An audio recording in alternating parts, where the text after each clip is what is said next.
ನಮಸ್ತೆ. ನೋಡಿ, ಇದು ನಕಾಶಾದಾರಿ ತಾರೋಡಿಂದ ಇಲ್ಲಿಗೆ ನಿಮಗೆ 1 ಕಿಲೋಮೀಟ್ರ್ ಆಗುತ್ತೆ. ಇದಕ್ಕೆ ಅಟ್ಯಾಚಾಗಿ ಈ ಲ್ಯಾಂಡು.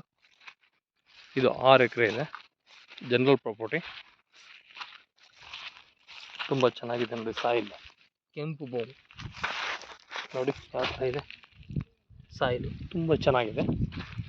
ಕಂಪ್ಲೀಟು ನಿಮಗೆ ಆ ಬೌಂಡ್ರಿಯಿಂದ ಈ ಕಡೆ ಬೌಂಡ್ರಿ ಬರುತ್ತೆ. ಚೌಕವಾಗಿದೆ ಭೂಮಿ, ಚೌಕವಾಗಿ ಇಟ್ಕೊಂಡು ಮತ್ತು ಮೇಲ್ಗಡೆವರೆಗೂ ಬರುತ್ತೆ.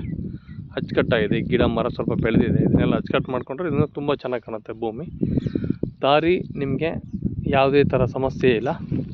ಮತ್ತು ಇದು ಒಳ್ಳೆ ವಾಟರ್ ಸೋರ್ಸು. ಈ ಕಡೆ ಎಲ್ಲ ನೀರಾವರಿ ಮಾಡಿದ್ದಾರೆ. ಇಲ್ಲೆಲ್ಲ ನೋಡಿ ಒಳ್ಳೆ ನೀರಾವರಿ ಮಾಡಿದ್ದಾರೆ. ಮೆಕ್ಕೆಜೋಳ, ತೆಂಗು, ಅಡಿಕೆ ಈ ಥರ ಎಲ್ಲ ಬೆಳೆದಿದ್ದಾರೆ. ಇದು ಒಳ್ಳೆ ನೆಗೋಷಿಯಬಲ್ ರೇಟಲ್ಲಿ ನಾನು ಮಾಡಿಕೊಡ್ತೀನಿ. ಈಗ ಅತಿ ಬೇಗ ಬಂದಂಥ ಗ್ರಾಹಕರಿಗೆ ನಾವು ಯಾರಿಗೂ ಹಿಂದಕ್ಕೆ ಕಳಿಸಿಲ್ಲ. ಇದು ನೋಡಿ ಎಷ್ಟು ಚೆನ್ನಾಗಿದೆ ಭೂಮಿ. ನೋಡಿ, ಭೂಮಿ ಈ ಥರ ಇರಬೇಕು.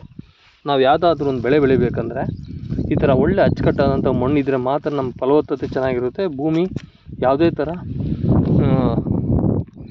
ತನ್ನ ಶಕ್ತಿನ ಕಳ್ಕೊಳಲ್ಲ. ತುಂಬ ಅಚ್ಚುಕಟ್ಟಾದಂಥ ಭೂಮಿ. ಈ ಕಡೆ ಉರುಳಿ ಬೆಳೆದಿದೆ ನೋಡಿ ಎಷ್ಟು ಅಚ್ಚುಕಟ್ಟಾಗಿದೆ. ಬೇಗ ಬಂದಂಥವ್ರಿಗೆ ಇದು ಒಂದು ಒಳ್ಳೆ ಆಫರಲ್ಲಿ ಸಿಗುತ್ತೆ ಈ ಭೂಮಿ. ಓಕೆ, ಜೈ ಹಿಂದ್, ಜೈ ಭಾರತ್.